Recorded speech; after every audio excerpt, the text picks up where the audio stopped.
Hello, everyone, and welcome back to the Zenler podcast. The aim of this podcast is to speak with Zenler users who are doing exceptionally well in their fields and understand how can their expertise add to the audience, the coaches, consultants, that is our community. Today, I have with me Amy, who is a hypnotist and a breathwork expert.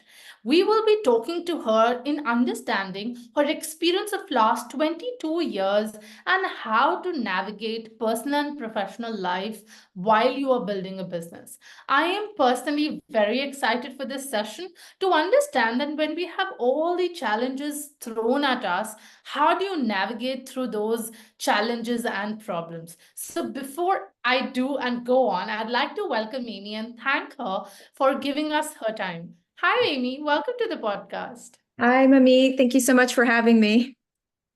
Thank you so much. Today, I want to begin with one question that I think most of the people who are listening to this podcast today have. That as business owners, building programs, building offers, and building their own coaching programs, there is so much of stress that comes with it. You're wearing multiple hats and you're doing sales, marketing, and try to doing all the verticals of the business together. And amidst all of that, we miss to take care of ourselves. What is the best way to take care of ourselves while the stress that surrounds us? I mean, there's a lot of answers to that, but I think one of the main things that we can do for yourself is really like feel yourself exactly where you're at. Because let's face it, when you're doing all these multiple things, I think as entrepreneurs, what we get to face is ourselves every single day. I mean, if you have a job and you go to work, you know that you're going to get paid, you've got a certain thing that you do. I'm not saying all jobs are easy, by the way, or any jobs are easy, but we get to stay motivated for ourselves through the passion of what we love to do, right? And usually for us, we are, we feel like we're aligned in our purpose. And yet when we do feel like we're aligned in our purpose and we're going out there and we're, speaking, giving our message and doing all the things, we can come across our own limiting beliefs, which can be the number one reason for stress. And so I think it's really, really important for us to recognize where we are and allow ourselves to feel into that and I always come from the somatic lens. Even though I'm a hypnotist, the breath work is a big deal for me. And it's something that I personally do every single day. Because when you do have stress and you are moving through your own limiting beliefs, one of the most simple things you can do for yourself is just connect to your breath, because it brings you back to the truth of who you are. Correct. I was kind of listening to you and I was picking up keywords when you said that own limiting beliefs and breath work. So sometimes, as human beings, it is very difficult to us to look at our own limiting beliefs ourselves and also focus on our breath the way that you would do as an expert. Is there a way that people can focus on their breath, or is there a practice that they can do in order to make sure that they are able to look at their limiting beliefs using their breath? Okay, so a couple of things there's a couple of things that you said in there, and yes, you can do those things together, right? So let's break it down and let's say that, for example, you are finding yourself having a hard time in your business, whatever it is, there's a limiting belief, it's there because you can feel it, and you know it because of what's going on in your reality. What you can do to begin to heal that without getting into even the story around it is to take a moment, to take 5 minutes and to sit down and just ask yourself, go inward and ask yourself the question. When you think about the thing, like the thing that's bothering you, right? Think about it, use your mind to think, and then bring your mind into your body and feel where it is in the body. Bring your attention there, your awareness there, because the awareness is the first part to healing. And it's just awareness. It's not the story. It's not the reason. So, for example, if I think about my own, things that kind of scare me, like putting myself out there more, let's say, and like I'm actually creating a new program right now. So I can go into some beliefs around that. And when I do, I can personally feel there's a bit of heaviness in my chest area. And so here's what you can do for yourself. You can bring your awareness, sit quietly with it and listen to what it's telling you instead of trying to avoid it. You can bring breath into it. And so if you took 5 minutes just to breathe 5 seconds into the nose, 5 seconds out of the nose, and just sit with it, and with the sort of curiosity and an attitude of I'm listening to you, I am feeling you. 5 seconds in, 5 seconds out of breathing within 5 minutes lowers your cortisol levels by 25%. Oh, If that's you were just, to a tiny bit adding to a huge amount and significant changes. Absolutely. Doing something small, it seems so small, but I can tell you it will change your life if you make a practice of it every day. Right. Having said that, making a breath work or practice every single day and following that 5 second and 5 minute rule, do you also recommend a part of the day, like when you're starting in the morning, it's more fresh, you're more energetic, or before going to sleep so that you sleep sound? Is Oh, there yeah. a time that you suggest? Oh, I love doing it first thing in the morning. I do it personally first thing in the morning every day. I don't do long sessions. I do about 10 minutes because I love it. I'm like, and I didn't start doing 10 minutes. I started doing a couple minutes, just doing it. And sometimes I would do it, and you can, when as you're doing it, like you said, and you can feel those beliefs coming up, you can use it as a time to like just be with it, stay in curiosity, and imagining on every exhale that you're letting that go, you're letting that story go. And then you can start to bring in what it is you do want, like the feelings that you want, like gratitude. And when you do it first thing in the morning, you're actually more suggestible, because when you wake up, your conscious mind is still not, you're not fully in the beta brainwave, which is like which we are all day long. When you get up in the morning, you're actually more in an alpha, a slower wave. When you bring the breath work in, you actually drop in even more, you slow down even more. And so first thing in the morning is a great time to do that and give yourself the suggestions that you do want, because your mind will actually take it in more, and your nervous system is more receptive and open. So it's a great time. Nighttime is another great time to do it as you're going into sleep. You can Understood. So that you have a peaceful sleep. Yeah. sleep, let the day go, let yourself know that, this is what happened today and I'm letting it go. And tomorrow's a new day, no matter what, whether it was a great day or it was a difficult day, it's still a new day tomorrow. We still get to release, go into sleep. And so we can create the next day from a clean slate. Right, correct.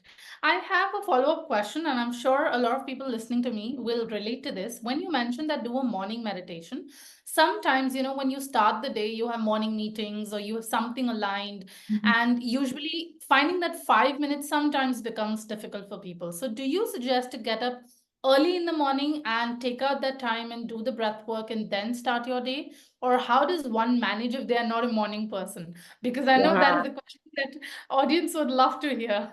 I know, right? And I know a lot of people have kids and they've got all the things. When I would suggest getting up earlier, but I don't suggest like getting up like an hour earlier to do these things. I consider do baby steps, do something you're actually going to do. If you try to make yourself get up an hour earlier, for example, and you haven't been getting enough sleep, that's not realistic. But just to say, let me get up 10 minutes earlier so that I can find the time, and just, 5 minutes, everyone can find 5 minutes. Yeah, that's so true. That's right. And while we are going to sleep, you said that, having that breath work while sleeping is also a good practice. Should we do anything, any kind of thought process we should bring in before we do the breath work? Or is it normal breath work that we do while we are going to sleep, like we would do in the morning? So breath work is very, very simple. And I know it's like sometimes there's big practices we can do with it, which I do with people, but for just before you're going to sleep, just breathing in through the nose and out through the mouth, doing it very gently, but consciously staying with it for like 5 minutes. There's no thought process, because here's what happens when you breathe. When you're breathing, your body actually comes online more and the mind gets more quiet. And you'll notice this, that the more you do breath work, it's the number one way to quiet the mind. Because if we're not in our body and we're not fully embodied, as they say, then the mind is our main power source. But as you're going to sleep at night or even during the day, you don't want your mind running everything. You want the power of your body. Your body knows truth. Your body knows the truth of who you are. It knows truly everything about you. So you don't want to just live in your head. You want to be a full, like powerful source of everything that you are. So there's nothing you need to think. You can just maybe give yourself the suggestion, I'm going inward now, and you just start the breath. Right. So I have a curious question to ask, and I keep saying curious question because I'm sure everybody wants to learn these answers. But can I put you on the spot for asking a question, which is that if you could explain what breathwork is, like you would explain it to a 5-year-old child. Sure. So, okay, absolutely. And by the way, breath work has been around since ancient times, pranayama and all the different, there's so many different types of breath work. I would say that breath work is really breathing with consciousness. And I say that that's a broad term. And the reason I say that is because there literally are so many different types of breath.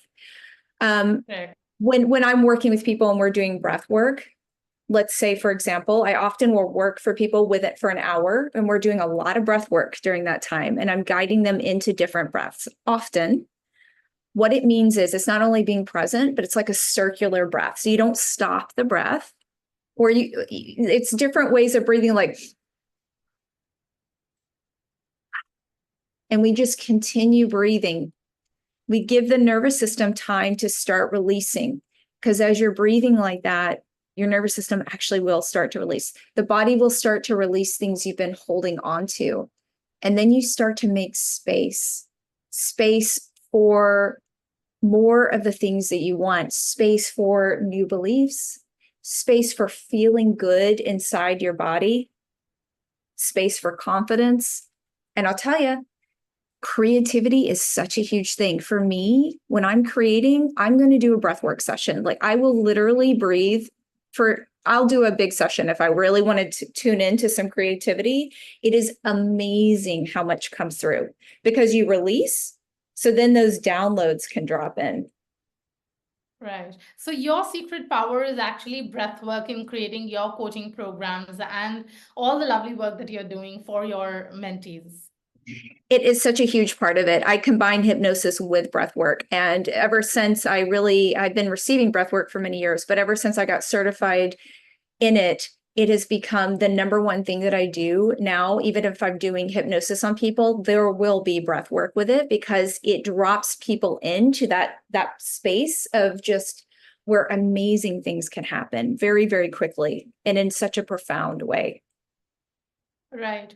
You mentioned very briefly about group sessions that you're doing with people. I would love to understand when we talk about breath work, what do you recommend more? Should you do it personally yourself, or does group sessions help you in a particular way as well? What would be your recommendation? I would say yes to both of them, because when you're doing it yourself, you're doing those short little mini things. You're just getting like let's say you've got a meeting, you've got a discovery call with somebody. Maybe you have an opportunity to lead a corporate event. So before you would go in, you would do some breath work just to center yourself, to ground yourself, to be at your best. Or you're at home, you want to do a little breath work just to get centered for the day. But doing it in groups is also amazing, and it's different. It's a very powerful thing. Even when you're in a group breathwork online, it's incredibly powerful because you have the whole group. You've got the power of all of these people, and it kind of like it can raise the vibration and the frequency of what's happening. It will be more intense in a group situation, It's a more in-depth experience because if you are doing it in a group, you're also going to be breathing longer than you probably would on your own because you're going to have somebody like me leading and guiding you into the breath. And it's something that you'll be doing for a much longer period of time. So of course, you're going to hit a little more resistance when you do that, right? You're going to be like, what? Right. But also, you're going to experience parts of yourself that you have never experienced before. Right. So it's a combination of doing it ourselves and then becoming a part of the community and doing it with the group to experience the power of both worlds, if I may say. Absolutely. Mm-hmm. Yeah. I would also want to ask, there are situations in an entrepreneur's life, and especially, coaches and consultants who are filling their buckets almost every month, wherein there's a membership coming in and maybe a membership going out. So when that beep comes on, when they might receive a notification that a member canceled, or maybe an invoice that was coming in is no longer coming in, how do you deal with that situation using breath? Because sometimes holding yourself in that moment and sitting for a couple of minutes looks like a difficult task to do. So how does one manage during that time? I'm always going to bring it back to the body because I know we all know what that feels like to have that kind of feeling. And you can feel it anywhere, right? For me, when I think about what you just said, maybe I'll feel it in my solar plexus or something like that. That really is having awareness and just sitting with yourself and being like, giving yourself the truth, which is it's okay, but allowing yourself to really feel the feeling around that, because really, what does that come from, Amit? It comes from a feeling of inside of you, oh no, there's lack there. There's this feeling of what did I do? For some people, it might be, what did I do wrong? Why did they, or whatever.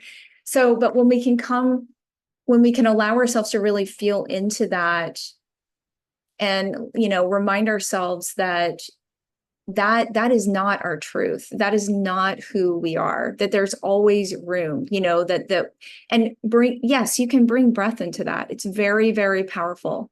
Just using the breath to bring yourself back to your center and really be with that feeling so that you can ultimately alchemize it. Because when we feel these things, it's not about trying to shove them to the back, because that doesn't work. We know that doesn't work. It builds up over the years, right? And it can actually block you from manifesting what you want. So feeding into it through the body, not through the mind, through the body, going into the feeling of it and because it's a part of you that feels like they're not enough. And so the way that we get to be our own leader is by coming in and really allowing ourselves to feel those things, but finding the resource within us to be like, you know what, I know who I am. I know what I have to offer. And, so really that's what it comes down to, because we're in life and this is what happens.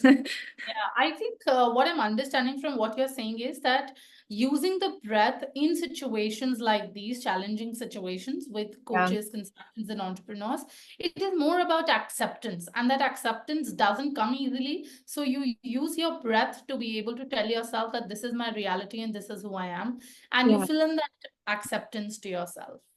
Absolutely. And this is what we do for our clients, right? We're always helping them. How can they accept themselves where they're at even more so that they can step into their next level? It's not about let's hide that a little more so that we can pretend like we're that. It never works.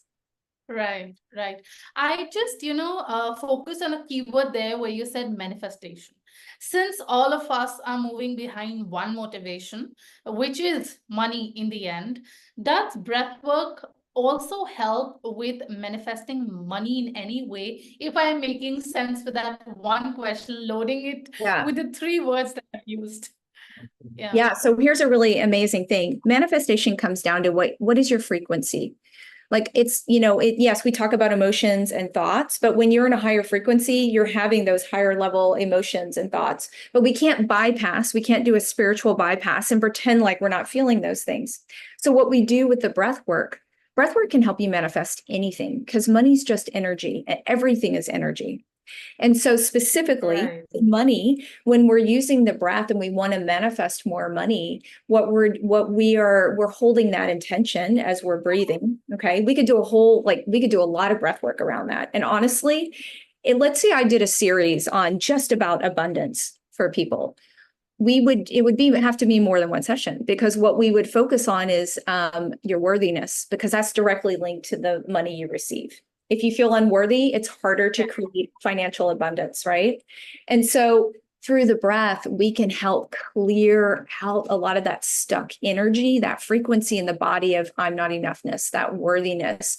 We create spaciousness for more truth of who we are, which is fully abundant in our natural state. And so that's more of the truth of who you are. So yes, to answer your question, yes, absolutely. In fact, I would say that if let's say that you decide every day, I'm going to do 5 minutes of breath work in the morning, and just set the intention of, through the breath, I am going to release any and everything that is blocking me from receiving all the financial abundance, right? And my intention is to align fully to my abundance.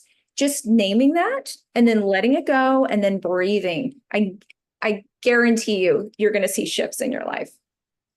Oh, that's the secret sauce there. That's how you make money, by Amy. There's so many things. I believe in the breath. Like I have seen, and money is like a hot topic, right? And obviously that's what we're talking about right now. But I have seen breath work heal people physically. And I tell you, like, as a person who guides people in that, I do not, like, it is the breath. You are your own medicine. Be your own medicine. There's no one out there that can fix you. Only you can fix you. Right. And we are looking for so much external stuff while everything is internal, and we are just trying to find solutions in the outside world. And it's normal, because I forget all the time, and I have to remind myself. And then I talk to somebody who reminds me, right? I work with a coach as well. I mean, all of these things are, in this world, it's very easy to forget, right? We know this. We're all creators. We know this. Correct. I would have one more question just to be able to break it down for the audience. In the entire podcast, we have been talking about higher frequency or of ourselves. Yeah. Can you explain in simpler words what a higher frequency would mean? Yeah, I mean, gratitude is it's like the best, highest frequency there is. So let's say that you are aligned to that feeling, and like, I actually have a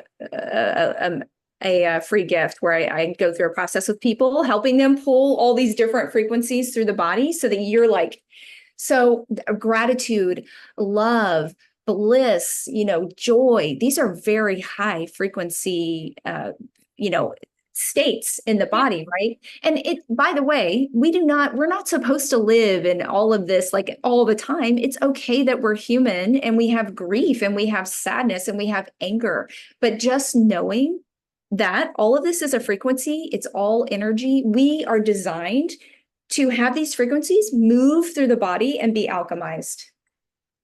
Right. And so when I don't know if that's clear enough, but frequency really is energy. All emotion energy. What I was able to understand was that frequency is the feeling that you get from a particular situation, or from your body, or from something that is going on in your life. And if you feel good about it, that's a higher frequency. And if you're not feeling good, which is very normal as human beings, that's a frequency, is what I understand. Everything has a frequency to it. And let's just say, I'm going to use an example. Let's just say that everything has frequency to it. Food does. If you're eating like vibrant fruit, that has a higher frequency than if you're eating like a Twinkie or some kind of, fast food thing. It's like, the frequency isn't as high. And so for us as humans and as divine creators, I'm just going to throw that in there. We really we love to be at a higher frequency. You want to manifest from that place. It's harder to manifest what you want when you're in a lower frequency, when you're really angry. You cannot bypass it. That's why we got to heal it. Correct. Having said that, you just mentioned that everything has frequency. That brings me to a point. Does that also mean that the people we work with, the clients we work with, the students that join our coaching programs, the people people who join our memberships, do we also exchange frequencies with everybody who's coming into our world? And how does a creator help balance the frequency with the people that they're working with? Any best practices you might have? Yeah, I mean, the thing about all of us is that we're many different frequencies. We're not just like one note, you know, we're multidimensional like that, like all of us, right? And so when we're working with clients, and yes, we're sitting with them, we're being present with them, and we're holding this space. No matter what kind of coach you are, that's what you're doing, right? And so, I can speak for myself. I cannot speak for everybody on this, but one of the things that I love to do is I really ground into the earth. When I feel connected to the earth energy, I just feel like super connected, like I belong and I'm held. And there, let's say that, you know, I'm working with somebody and there's a lot of intense frequencies. I already set the intention, like, you know, I'm here to hold space. And as I'm holding space, I'm super grounded. So any of those frequencies that are not mine, I just kind of like envision that they're just going back down into the earth. Right. So you choose what to accept from a person who's around you, because the truth is that you cannot disconnect from the entire world because you're living together. So you No, choose to accept what you want, and the others that you don't want to accept, you let it wave away. yes, there's that. And also, when you're just being yourself, your true, authentic self, you're actually attracting the people that are going to be a match for you, that are going to be more of kind of play in the field of frequencies that you want to be in. So that's a manifestation thing. Yeah. Yes, absolutely. You also mentioned about a free gift that you have for creators. Is there a free gift that you can help with the Zenler community that can help them get a better balance of themselves? Oh yeah, I could easily come up with something. I think that I think a really short breathwork practice, and the reason why I say short is because it's not real, like people do not like to do long processes in this crazy world. But really, yeah, absolutely. Doing a practice of breath and like intention setting, very short, to just like center yourself and get ready for your day. That would be very powerful. We could even do one around money if you want to be that Oh, specific. absolutely. Absolutely. I will mention the link, Amy's website link in the description of this video as well. And as soon as we have the free gift, we'll definitely share it with our community over the communication channels, because everybody would love to, have that balance and at the same time manifest the money that they're working for. I Absolutely. would love to ask one last question. What is that one advice that you would give to all creators to deal with stress? I would say if you're feeling a lot of stress, just stop. This just takes 30 seconds. Just stop, put your hands on your heart and take a nice deep breath in and out, and just come back into your body. Most of the stress we feel, we're up in our head and we don't realize that we're disconnected and we're up in this like land of stories. We need to just drop in and feel the power of being in our body. And you'll create bigger, better things from that place. You'll hold better space for people. You will, if you have to speak or you have to do an interview or a discovery call, you're going to be solid. Like you're going to be dropped in and in your most intuitive place. Thank you. Thank you so much, Amy, for the wonderful nuggets that you've shared with us. I'm sure it is going to help the community take care of themselves better. I am taking the biggest takeaway, which is 5-second, 5-minute rule that can change the way I would live my life.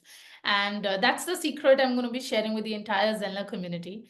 Thank you for your time and all the lovely nuggets that you've shared with us today. Thank you so much, Mamit. Thank you, Amy. Thank you so much. Bye.